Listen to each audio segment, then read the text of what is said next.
Hi guys! இன்னைக்கு மாப்பிள்ளைக்கு birthday. So உங்களுக்கு எல்லாருக்கும் தெரியும்னு நெனைக்கிறேன். அதனால நைட் பர்த்டே செலிப்ரேட் பண்ணோம். ஒரு 1/2 கிலோ கேக் வாங்கிட்டு வெட்டியிருந்தோம். ஸோ வெட்டினதுக்கு அடுத்து பார்த்தீங்கன்னா, நானும் மாப்பிள்ளைக்கெல்லாம் ஊட்டி விட்டு, முடிச்சதுக்கு அடுத்து பார்த்தீங்கன்னா, அடுத்த நாள் தைப்பொங்கல். தைப்பொங்கல முன்னிட்டு எந்த கோயிலுக்கு போனாலும் குலதெய்வ கோயிலுக்கு போலானான்னு சொல்லி தம்பியோட குலதெய்வ கோயிலுக்கு தான் கூட்டிட்டு போயிருந்தோம். எங்க இருக்குன்னு பார்த்தீங்கன்னா, அரச்சலூர்.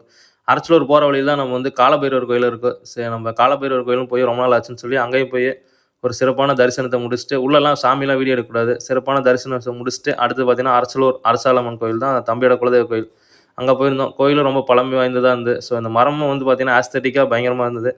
அப்புறமேட்டு பார்த்தீங்கன்னா, மாலை, எலுமிச்சம்பழம்லாம் வாங்கிட்டு போய் குடுத்துருந்தோம். ஸோ அபிஷேகம் பண்ணிட்டு மாலைய வண்டிக்கு கட்டலான்னு.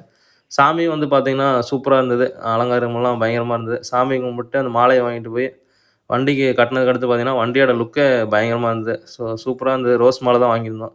அப்புறமேட்டு பார்த்தீங்கன்னா, 2 எலுமிச்சம்பழம் வாங்கியிருந்தோம். எலுமிச்சம்பழத்த வண்டியில ஏத்திட்டு, அப்புறமா நம்ம அங்கருந்து கெளம்பிட்டோம். மாலையெல்லாம் கட்டுனதுக்கு அடுத்து பார்த்தீங்கன்னா, வண்டி ஓட்டுறக்கே சும்மா பயங்கர சிறப்பா இருந்தது. நான் தான் ஓட்டிட்டு போயிருந்தேன். ஓட்டிட்டு வீட்டுக்கு போயாச்சு. Tata bye bye guys.